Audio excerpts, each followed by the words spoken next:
Pengimplementasian P4GN kalau di Kuningan itu seperti apa, Pak? Untuk IAI sendiri. Assalamualaikum warahmatullahi wabarakatuh. Ini sebelumnya perkenalkan ya, saya Rizal Jaman sebagai ketua IAI. Alhamdulillah, sebenarnya kita sudah melakukan kerjasama dalam grup. Kita di tahun 2019 telah mengikuti bimbingan teknis kegiatan anti narkoba sebanyak 20 orang. Cuma qadarullah sehubungan dengan adanya pandemi dalam 2020 kita belum banyak ini melaksanakan untuk kegiatan ini. Cuma yang sudah berjalan mungkin ya karena sebaran apoteker di Kabupaten Kuningan itu di berbagai layanan yang di puskesmas, rumah sakit, apoteker. Nah, ini yang sudah kita lakukan, teman-teman kita di lapangan itu sudah melakukan edukasi edukasi terkait dengan bahaya narkoba, terutama mungkin yang sudah berjalan di puskesmas. Karena teman-teman apoteker itu dituntut untuk melakukan semacam penyuluhan di antaranya materinya tentang bahaya narkoba. Lalu bagaimana akhirnya tuh bisa antara IAI Kuningan dengan Majalengka akhirnya membuat kerjasama dengan BNN gitu, Pak? Awal mulanya itu seperti apa? Ya, pada awal mulanya memang meskipun kami sudah berjalan lebih awal jadi lebih awal dulu. Kuningan, betul. Karena kan kita sudah melakukan BIMTEK ya dengan tahun 2019 kebetulan waktu itu sebagai wasilahnya ada Pak Teddy ya.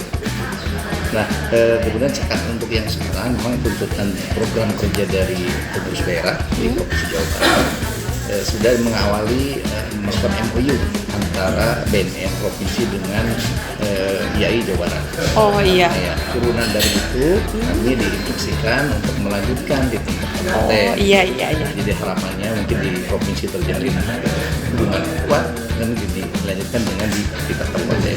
Jadi mudah-mudahan di Kuningan khususnya kita apoteker di Kuningan bisa berkontribusi dalam program BNN yaitu mewujudkan Kuningan bersinar bebas bersih dari narkoba. Bersih dari narkoba. Yang mudah-mudahan kita apoteker bisa memberikan andil kontribusi untuk program BNN tersebut. Sudah terjawab harapannya berarti. Mungkin untuk informasi saya sendiri, Pak, dan yang lainnya juga barangkali belum tahu kalau IAI di Kuningan ini berdiri sudah berapa lama, Pak, di Kuningan?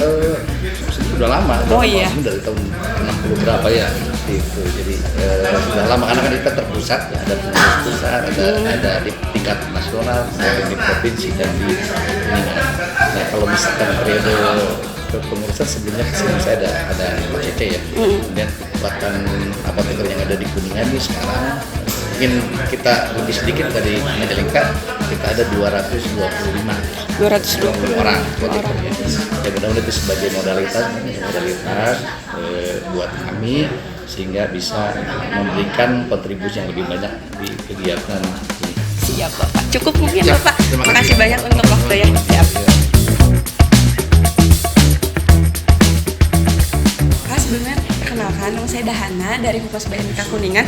Mungkin ada sedikit pertanyaan mengenai PKS tadi. Bapak sebagai ketua IPI ya? IAI. Oh, IAI Kabupaten Majalengka. IAI itu singkatan dari apa, Pak? Ikatan Apoteker Indonesia. Ikatan apa? Nah, kalau IAI itu sendiri anggotanya ada berapa orang, Pak? Kita ada sekitar 248 orang. Untuk di Kabupaten Majalengka. Untuk di Kabupaten Majalengka. Ya, kemudian itu mengisi di bidang apa saja, Pak? Ada yang di rumah sakit, ada yang di klinik, ada yang di apotek, ada yang di puskesmas, dan ada juga yang di industri farmasi. Oh iya. Kebetulan kan di Majalengka ada industri farmasi ya. Jadi kurang lebih ada berapa bidang Pak? Berarti rumah sakit, puskesmas, apotek, klinik, industri ada 5. Oh, ada 5 ya. Kemudian Pak, kan setelah dilaksanakan PKS ini, pengimplementasian P4GN ini kepada IAI itu apa Pak? Paling mungkin untuk tahap awal karena jumlah apoteker penggiat anti narkobanya masih sedikit, kita mungkin program ke arah sana dulu. Kemudian kita jalin komunikasi bagaimana kita bersinergi dengan antara program dari IAI dengan program di BNN. Kedepannya mungkin kita akan memberdayakan semua apoteker di sentra pelayanan kefarmasian untuk berperan aktif dalam rangka P4GN itu dan mewujudkan dan Majalengka bersinar. Ya, Pak. Kalau perjanjian ini sendiri sudah pernah dilakukan atau baru pertama kali? Ini baru pertama. Memang ini arahan dari pengurus daerah IAI Jabar ya, yang memang diharuskan semua pengurus cabang IAI se-Jawa Barat untuk mengimplementasi terkait dengan MOU dengan BNN. Kemudian Pak, menindaklanjuti setelah perjanjian ini dilakukan, mungkin ada program-program dari IAI untuk mensosialisasikan P4GN atau apa gitu Pak yang bisa disampaikan? Memang tadi setelah kita bersinergi, kita hasil komunikasi dengan BNN, bagaimana program-program itu bisa diimplementasikan ke IAI, kita akan laksanakan. Memang yang tahap awal kita adalah bagaimana menambah ya jumlah apoteker penggiat anti narkoba ini, karena cakupannya kan cukup luas Majalengka itu mungkin terkait peredaran gelap narkoba berbentuk obat-obatan. Semua. Ya, terakhir mungkin Bapak, harapan setelah PKS ini dilakukan untuk IAI ataupun untuk IAI aja dulu khususnya. Saya berharap sih profesi apoteker bisa berperan aktif ya, bersinergi dengan BNN dalam rangka penanggulangan mungkin terkait dengan peredarannya dan lain sebagainya. Intinya IAI ingin berperan aktif dalam mewujudkan Majalengka bersinar. Mungkin cukup Bapak, terima kasih atas waktunya.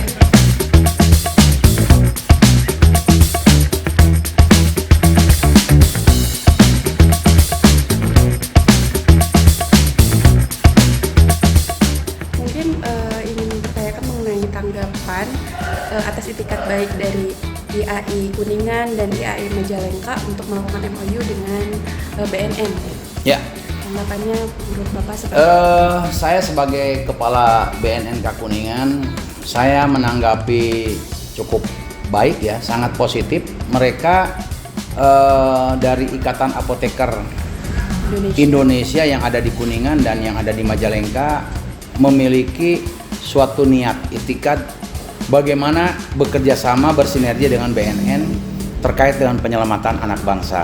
Tadi juga saya menyampaikan bahwa banyak sekali sekarang obat-obatan yang beredar di luar dari apotek-apotek yang mungkin lewat niatan baik dari IAI ini mereka dapat mengurangi penjualan liar. Dalam arti kata, kalau memang itu dijual oleh apotek yang ada di wilayah Kuningan dengan Majalengka, ini mungkin mereka akan bisa mengurangi ya, memotong bahkan menghentikan. Yang kedua juga mungkin banyak resep-resep dokter yang diperpanjang, difotokopi dan lain sebagainya. Dan ini sangat berbahaya apabila terkait dengan obat-obatan yang cukup keras yang tidak boleh disalahgunakan, dan ini bisa berdampak kepada bahaya terhadap kesehatan baik fisik maupun psikis yang bersangkutan. Bapak, mungkin program apa saja yang mungkin akan dilakukan BNN dan IAI untuk dalam rangka mensosialisasikan P4GN kepada masyarakat, terutama di dalam IAI itu sendiri? Iya, kita tetap tidak akan pernah lepas daripada program P4GN kita, pencegahan pemberantasan penyalahgunaan peredaran gelap narkoba. Tapi terkait dengan masalah itu, keterlibatan daripada IAI, saya berikan 3 hal, yaitu dari IAI sendiri berani untuk menolak apabila mungkin ada orang-orang yang mau mengedarkan narkoba atau apapun juga melalui IAI, atau berani juga untuk menolak apabila ada resep-resep yang terkait dengan masalah narkoba. Yang kedua, juga mereka berani untuk menyampaikan, melaporkan, memberikan saran, pendapat dan sebagainya kepada mungkin pasiennya ada yang kena narkoba. Gitu kan, ada keberanian ini. Nah, inilah kami harapkan daripada IAI juga. Yang ketiga, berani untuk melaporkan apabila mungkin dari IAI sendiri menemukan ada kejanggalan dari beberapa pasien, ada yang membeli obat secara terus-menerus, obatnya itu aja, dan ini termasuk kategori obat yang berbahaya apabila diminum. Dan ini 3 hal ini mungkin salah satu faktor yang bisa menunggu program P4GN dari BNK Kuningan. Mungkin pertanyaannya sudah terjawab semua. Boleh saya nambahkan ya? Boleh. Terkait dengan masalah ini, saya juga nitip kepada IAI baik Kuningan maupun Majalengka, sama-sama kita melakukan penolakan atau dengan kata lain war on drug, perang terhadap narkoba. Dan saya juga meminta kepada IAI untuk mengumandangkan lagu Mars BNN dalam setiap harinya, terserah mau pagi, mau siang atau sore. Yang jelas ada dinyanyikan lagu itu biar orang-orang yang punya niat terhadap apotek-apotek atau apapun juga yang berada di bawah IAI tersebut, mereka mengurungkan niatnya sehingga tidak jadi. Kenapa? Karena apotek tersebut sudah mengatakan dirinya sebagai apotek bersinar atau bersih dari narkoba. Mungkin itu. Cukup Bapak, terima kasih atas waktunya. Sama-sama.